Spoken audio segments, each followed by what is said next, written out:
Bertemu lagi saudara yang kekasih di dalam dimensi iman Kristiani. Selalu menyenangkan, menggali kebenaran, bertumbuh untuk puji hormat bagi nama Tuhan. Awas, jangan pernah berhenti mencintai kebenaran sejati, firman hidup. Mari kita merenungkan kebenaran firman Tuhan, bagaimana berdoa sesuai dengan kehendak Tuhan, dan bagaimana mencermati doa dengan ambisi yang salah. Hati-hati, jangan terjebak. Sebelum lanjut, kita lebih dulu berdoa.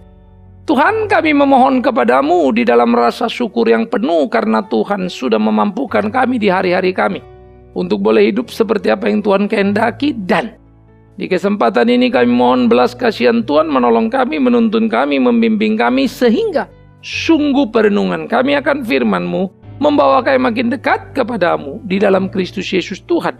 Kebenaran sejati itu kami berdoa, kami bersyukur, memohon pimpinan Tuhan. Amin. Saudara-saudara, Yakobus pasal 4 ayat 1 sampai yang ketiga. Yakobus pasal 4 1 sampai 3 dikatakan begini. Dari manakah datangnya sengketa dan pertengkaran di antara kamu? Bukankah datangnya dari hawa nafsumu yang saling berjuang dalam tubuhmu? Kamu mengingini sesuatu tetapi kamu tidak memperolehnya, lalu kamu membunuh. Kamu iri hati tapi kamu tidak mencapai tujuanmu, lalu kamu bertengkar dan kamu berkelahi. Kamu tidak memperoleh apa-apa karena kamu tidak berdoa. Atau kamu berdoa juga tetapi kamu tidak menerima apa-apa karena kamu salah berdoa. Sebab yang kamu minta itu hendak kamu habiskan untuk memuaskan hawa nafsumu. Saudara, pada waktu kita memikirkan bagian ini menjadi menarik. Saya suka Alkitab ini. Saya suka merenungkan firman yang komprehensif. Jangan baca sebelah lalu sebacal, tidak. Coba bayangkan kalau di benak kita ada satu pengertian saja. Mintalah akan diberi, ketuklah akan dibuka, carilah akan ketemu. Padahal di sini minta tapi nggak diberi. Apa Alkitab yang salah? Pasti tidak. Yang salah kita. Karena apa? Karena pada Matius pasal 7, ketika dikatakan mintalah akan diberi, baca sampai ke bawah. Pohon dikenal dari buahnya. Orang benar akan meminta, bukan untuk memuaskan hawa nafsunya, tapi kemuliaan Tuhannya. Baca terus lagi yang sebelumnya pasal 6. Cari dahulu kerajaan Allah dan kebenaran, semua akan ditambahkan padamu. Nah, kalau cuma comot pasal 7 itu saja begitu lepas, memang jadi kacau balau urusannya. Tetapi itu kebiasaan, persis seperti di dalam dunia hukum. Copot pasal, lalu orang bermain-main menukang-nukanginya. Selalu berusaha, padahal kalau dilihat struktur keseluruhannya sudah sangat jelas. Tapi memang itulah rupa-rupanya kebiasaan yang juga terbawa kepada Alkitab. Sehingga Alkitab pun ditukang-tukangi. Supaya diambil ayat yang cocok buat orang, diabaikan yang lainnya. Sehingga akhirnya lari dari yang semestinya. Nah, apa yang kita baca? Yakobus mengungkapkan, ketika ada sengketa, ketika ada pertengkaran, datang dari mana? Hawa nafsu. Di mana hawa nafsu saling berjuang dalam tubuhmu, artinya keinginan untuk selalu menguasai satu dengan lain, menyakiti yang lain. Dan kalau sudah terima konsekuensi tidak berani, lalu mau lari. Waktu bikin tidak mikir, sudah terima akibat teriak-teriak. Sehingga muncullah sengketa, muncullah keributan. Karena apa? Yang salah pun tidak mau mengalah. Bukannya minta maaf, malah mau menunjukkan kekuatannya. Nafsu yang bergelora menimbulkan pertikaian yang tak perlu, sehingga saling menyakiti satu dengan yang lain. Bahkan kemudian kebencian yang tidak beralasan terus ditumbuh kembangkan. Darah tertumpah. Hawa nafsu membunuh pun menggila. Iri hati, bertengkar, berkelahi, menjadi warna-warni. Nah, ini hidup manusia yang penuh hawa nafsu. Yakobus mewarnakan itu dulu. Menunjukkan kepada kehidupan orang-orang beragama. Ini loh, Kita ini begini nih, elek ya, elek. Lalu bagaimana dalam jeleknya itu? Nah, ini yang mengerikan. Kita hidup dalam ketidakbenaran, tapi selalu berani lipat tangan kan ya? Ya iyalah, kita berdoa. Kita hidup dalam kesalahan, tapi menyedihkan. Maka banyak sekali kemudian sekarang skandal-skandal yang terjadi. Kadang-kadang orang komplain, dia kan pengurus gereja, atau mungkin dia kan seorang hamba Tuhan atau apapun. Kenapa gini, kenapa gitu? Karena semua orang sudah dikuasai hawa nafsu. Mereka kok ribut, padahal kan begini dan begitu. Apalagi suka basa-basi, hamba Tuhan tidak boleh begini, tidak boleh gitu, padahal sendiri begitu. Itu miris, saudara. Orang dunia bisa mencermati melihatnya. Orang dunia bisa mengerti basa-basi itu. Dan orang dunia akan berkata, apa-apaan ini orang beragama. Yakobus mengkritik orang Kristen di zamannya yang hidup dalam kepongan dan merasa paling hebat. Maka Yakobus sempat berkata, kau ini cuma bicara saja kau. Saudaramu susah, kau bilang kalau kau mau pergi, ini musim dingin, bawa baju yang penahan dinginmu, bawa roti secukupnya. Tidak usah kau ajari dia tahu apa yang harus dilakukannya. Supaya kau tahu kalau dia tidak bawa roti karena memang tidak punya, kalau tidak pakai baju hangat karena memang dia tidak ada. Harusnya kau tidak hanya bicara saja, berikan. Waduh, Yakobus keras nyentil orang Kristen pada zamannya. Saudaraku, ini yang harusnya kita perhatikan, ini yang harus kita lihat. Bagaimana di dalam segala sesuatu yang harus dikerjakan semestinya. Sehingga orang bertanggung jawab pada peri kehidupannya. Menyadari dirinya, melihat hari-harinya. Iman tanpa perbuatan mati, kata Yakobus. Begitulah juga doa tanpa kebenaran. Tak ada gunanya. Yakobus pula yang berkata, doa orang benar besar kuasanya, bukan doa orang berpuasa besar kuasanya. Doa orang benar besar kuasanya, bukan doa orang dua atau dua orang banyak yang sepakat yang besar kuasanya. Doa orang benar. Mau 2, mau 1, mau 5, mau 10, tidak ada urusan itu. Orang benar. Tidak karena lebih banyak doa kita jadi lebih hebat kuasanya. No. Benar itu cuma satu, saudara. Jumlah 5, 10 itu hanya angka. Hati-hati. Kadang-kadang kita lupa. Dari segi kualitatif kita komparasi dengan kuantitatif sampai kita tidak bisa membedakan. Pengertian ekonomis dan pengertian teologis. Itu bumi langit dong. Hati-hati. Ini bukan bicara matematis. Tapi bicara prinsip benar. Satu orang benar pun punya kekuatan dahsyat. Bukan berarti 10 orang benar 10 kali lipat. Enggak juga. Sama dahsyatnya. Karena kebenaran itulah yang membuat itu berkuasa. Oleh karena itu katanya orang ini apa dikatakan? Dan kamu ini. Kamu tidak memperoleh apa-apa. Karena kamu tidak berdoa. Jadi yang pertama memang ternyata nggak doa loh. Jadi nggak doa nggak dapat apa-apa. Bener kan? Mintalah akan diberi. Kalau stop sampai di situ. Jadi kalau minta pasti diberi. Nggak diberi kenapa? Karena nggak minta. Karena nggak doa. Bagus juga ya. Tapi apakah karena itu saja? Nah kalau ayat ini dicopot, cuma bagian 2 akhir ini atau 2C ini, kan jadi gawat urusannya kan? Lalu disambungkan lagi dengan mintalah akan diberi. Kamu tidak dapat karena kamu tidak minta atau tidak berdoa. Kalau begitu apa artinya? Doa pasti dapat. Apa iya? Nah inilah yang hati-hati. Supaya jangan dicomot-comot ayat itu sepotong-sepotong. Lihat ayat di atas, lihat ayat di bawah, lihat semuanya. Baru kita mengerti kitab suci bertanggung jawab. Lihat pada bagian-bagian kitab lain. Karena tidak mungkin firman itu beradu dirinya sendiri. Nah karena itulah dikatakan. Tadi kan tidak berdoa. Atau memang kau berdoa. Nah ini menarik. Artinya apa? Minta. Sudah minta? Udah. Doa? Iya. Dapat? Nanti dulu.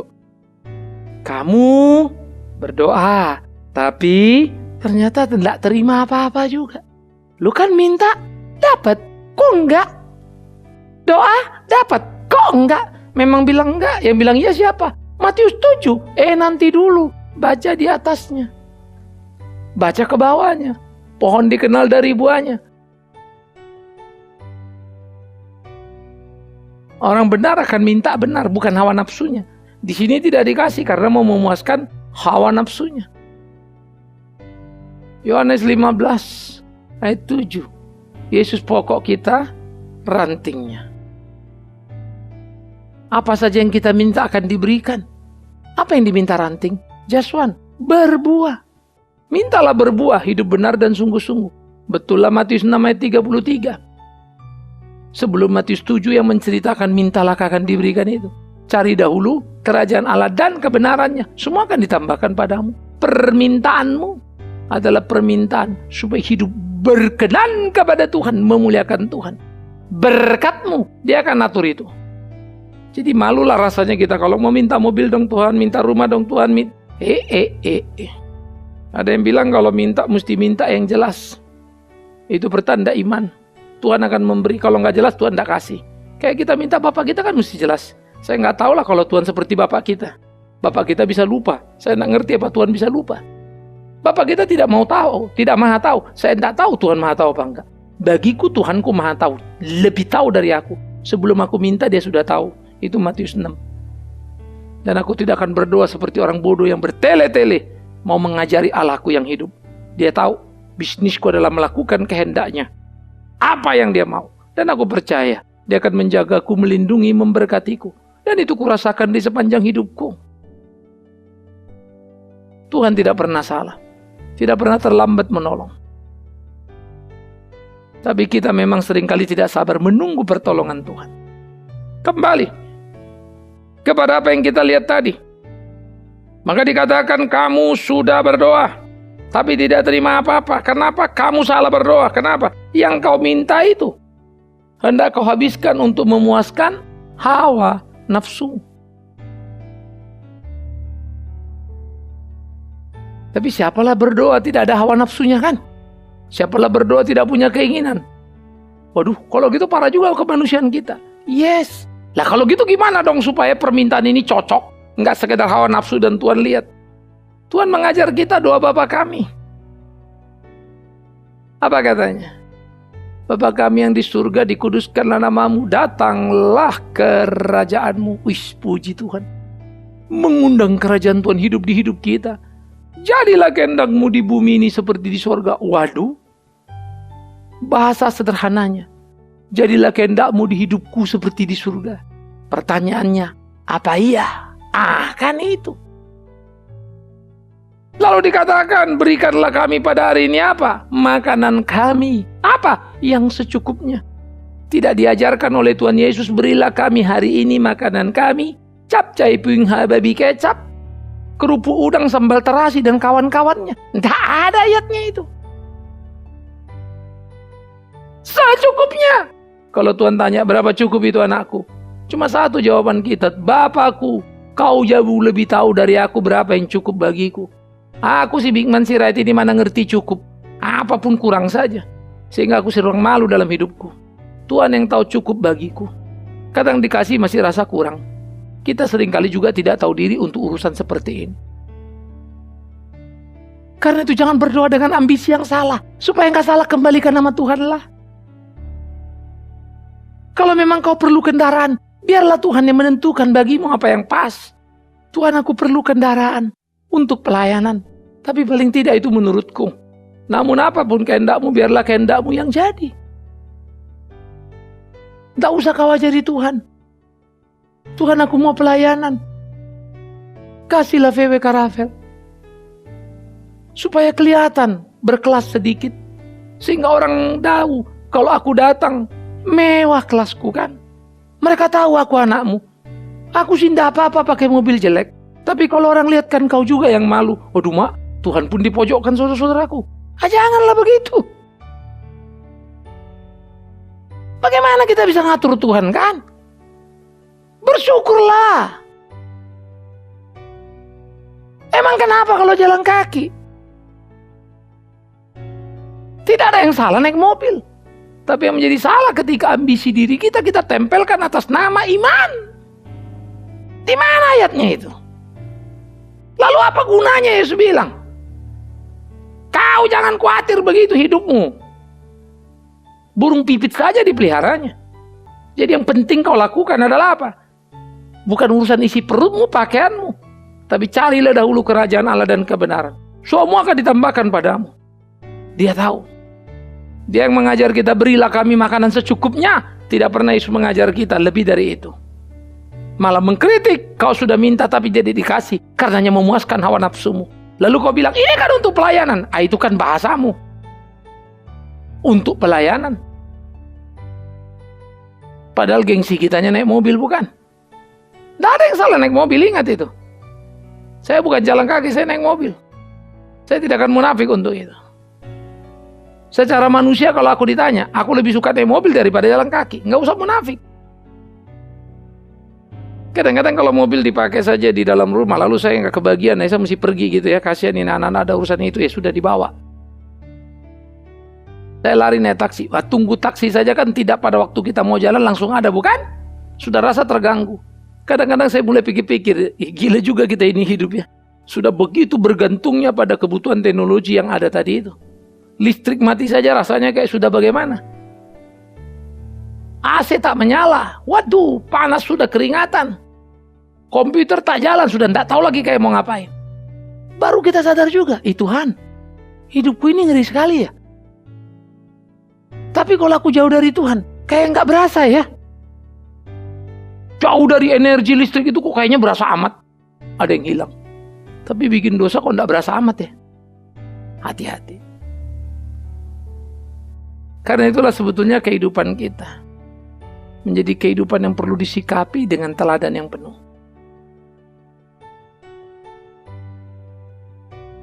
Jangan minta dengan ambisi yang salah. Kalau begitu muncul pertanyaan serius. Apa yang nggak salah dalam pemerintahan kita? Gampang kok, ukur dirimu. Tahu dirilah, ujilah. Ya kan? Sehingga ketika kita berdoa dan memohon kepada Tuhan, maka kita belajar tadi. Beri kami pada hari ini makanan kami yang secukupnya. Memang ada orang mendebat dan bilang, bahasa Inggrisnya nggak begitu kok Pak. Beri kami roti pada hari ini. Saya ngerti. Kata secukupnya di Alkitab bolak-balik akan ketemu. Beri roti hari ini, hari ini. Jangan bilang beri roti hari ini 5 keping, 8 keping, lalu buka celah supaya bisa minta seperti yang kita mau. Nggak ada ayatnya begitu. Itu sebab Matius 6 di ayat sebelumnya dikatakan, sebelum doa Bapa kami, sebelum kau minta, Bapamu sudah tahu. Hebat ya. Dia akan memberi yang cukup bagimu. Karena dia tidak akan memberi lebih kepadamu supaya rusak hidupmu. Mundur lagi jauh ke belakang. Ketika orang Israel diberi mana? Ambil secukupnya untuk hari ini. Ambil banyak, double, langsung jadi busuk. Alkitab dari dulu PL sampai ke PB, semua sama. Cukup! Disitulah kita berkelahi dengan diri, dengan hawa nafsu ini. Dengan gairah yang suka berlebihan ini. Ingat, dosa, kaya bukan dosa. Tapi miskin bukan masalah. Itu bukan aib. Hidup tidak benarlah yang bermasalah. Selalu ingat, kalau kita diberi kesempatan kaya, itu hanya kesempatan boleh melayani dia dengan kekayaan yang ada. Tapi bukan berarti miskin kita tidak melayani, justru melayani dalam kemiskinan. Sehingga orang tahu bagaimana orang miskin di dalam Tuhan tidak jadi pengemis, tidak jadi penipu, dan tidak jadi perengek. Tapi tetap hidup dalam iman yang penuh. Oleh karena itulah, setiap kali kita berdoa, mesti berani menguji diri kita. Menguji ambisi kita. Sejauh mana kita berdoa, tetap tergantung pada kehendak Allah dan bukan kehendak diri. Karena itu doa Bapa kami menjadi doa yang sangat indah. Doa Bapa kami menjadi doa yang sangat luar biasa. Ampuni kami seperti kami mengampuni orang yang bersalah kepada kami. Satu waktu kita akan pikirkan bagian itu. Jadi kalau aku nggak ngampunin orang, Tuhan nggak ngampuni aku. Padahal faktanya, Tuhan ampuni aku dulu baru bisa aku ampuni orang, bukan?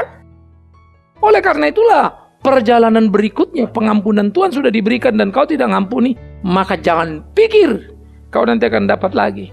Tuhan akan marah kepadamu. Kau sudah diberi, kenapa tidak memberi? Maka, disinilah orang diajar kepada ambisi yang tepat. Ambisi tidak salah. Tapi ketika ambisi dikuasai hawa nafsu diri, ambisi untuk kepentingan pribadi, nah itu yang berbahaya. Oleh karena itulah mari kita berdoa. Jangan lagi dalam kebodohan dan kesombongan. Seakan-akan kalau doa kita keras, sorga menggelegar. Permintaan kita hebat-hebat supaya kita terbukti anak raja yang luar biasa.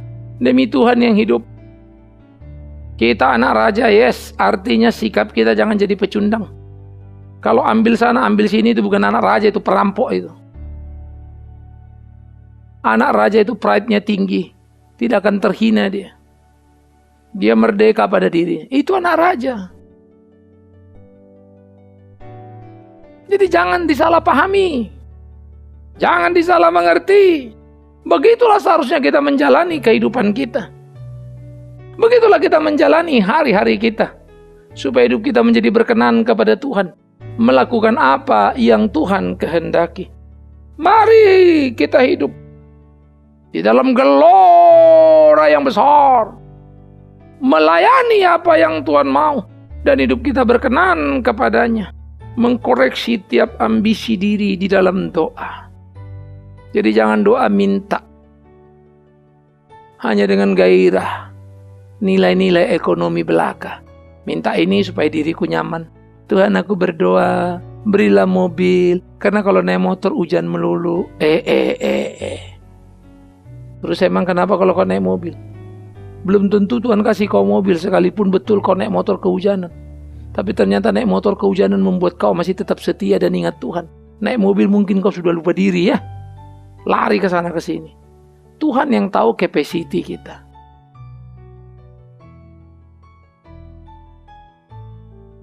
Karena apa? Karena kalau Tuhan mau kasih mobil A, kau minta A+++ pun Tuhan bisa kasih. Jadi tak usah ajari dia. Makanya kita selalu berdoa seperti yang Yesus ajarkan dalam doa. Bukan kehendakku, kehendakmu lah yang jadi ya Tuhanku. Apapun permintaanku. Ada orang bilang kalau kita bilang begitu nggak ada iman. Lah nggak tahu lah, berarti Yesus tidak beriman. Karena doa Tuhan Yesusnya itu di Getsemani kan. Kalau boleh cawan ini lalu, tapi bukan kehendakku, kehendakmu yang jadi. Jadi Yesus nggak beriman. Saya nggak ngerti. Bagiku Yesus sangat beriman. Dan iman adalah percaya pada ketetapan Allah apapun itu. Nah, itu iman. Menerima ketetapan Allah apapun itu iman. Karena percaya Tuhan tidak memberi racun pada anak yang meminta roti. Kadangkala kita tidak tahu pemeliharaan Tuhan. Kita pikir kenapa gini, kenapa gini. Belakangan baru, untung juga ya. Iya loh, bener loh. Itulah Tuhan.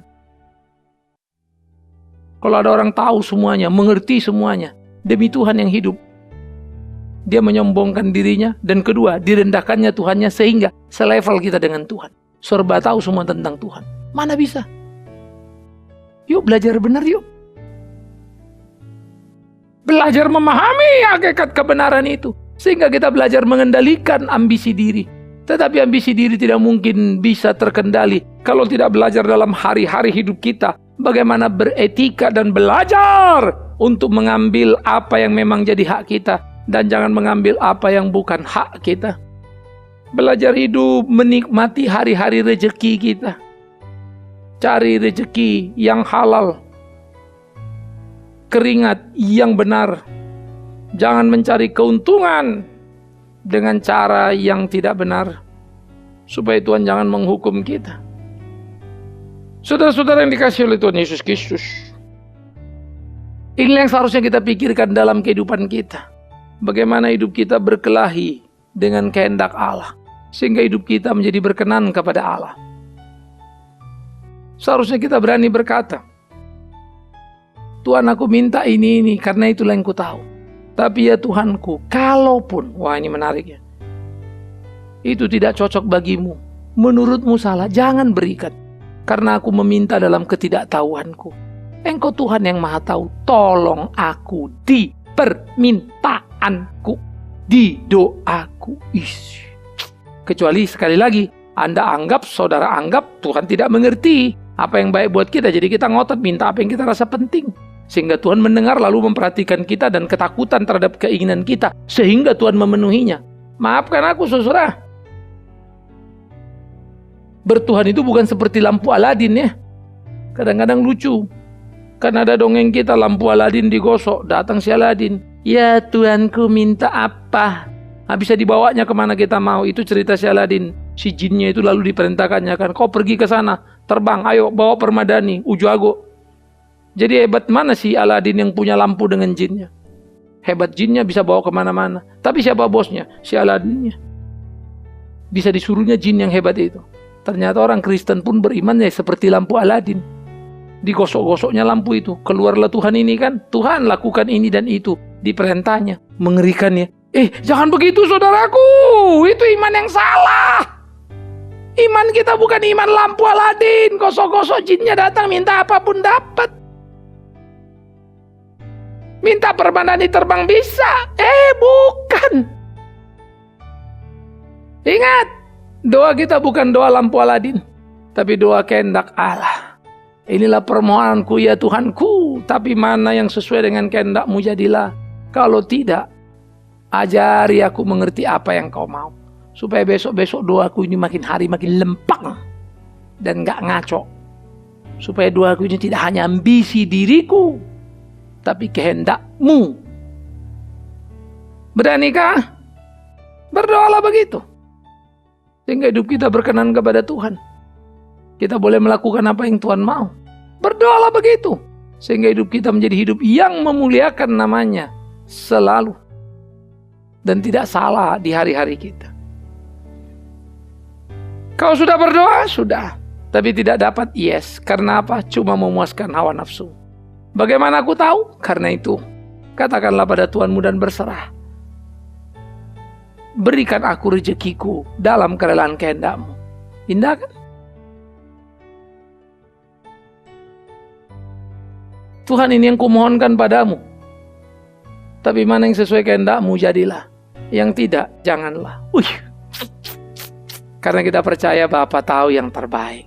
Itu iman, berserah kepada Allah. Iman bukan mengatur Allah. Perhatikan ya. Iman berserah, percaya penuh pada Allah. Iman bukan mengatur Allah untuk apa yang kita mau. Kecuali di dalam New Age sekarang memang begitu. Faith teacher itu begitu memang. Iman adalah kita ngatur Tuhan. Ya. Nah, ini memang kengerian yang menghantam kekristenan. Ya, jadi kalau kita belajar filsafat New Age, kita akan mengerti kenapa begitu, logika pikirnya apa. Ya. Maka kita mesti belajar Alkitab baik-baik. Mengerti apa yang sedang terjadi di sekitar kita supaya jangan pikiran luar secara liar masuk dan mendominasi, merusak pemikiran kekristenan kita. Biarlah segala puji hormat kita kembalikan kepada Dia. Kita taklukkan diri kita dan kita memohon belas kasihannya. Biar Dia memberikan. Tapi ingat, kalau hidupmu benar, hidupmu baik, Tuhan akan mencukupkan kebutuhanmu. Jangan takut. Amin. Saudara, Tuhan meneguhkan kita, menguatkan kita. Kita berdoa. Kami bersyukur, berterima kasih untuk firman hidup. Terus teguhkan kami, ajar kami berani memohon sesuai dengan kehendak-Mu. Supaya kami tidak terjebak pada ambisi diri yang salah. Tuhan, tolong kami peka pada pimpinan-Mu. Hidup di dalam-Mu demi Kristus Yesus Tuhan kami berdoa. Amin. Saudara, sampai di sini dimensi iman Kristiani. Hidup benar, berdoalah sesuai kehendak-Nya. Dan terus berjalan di dalam firman-Nya yang akan menuntun membimbing kita. Doakan terus bersama-sama pelayanan kita. Sampai bertemu. Shalom.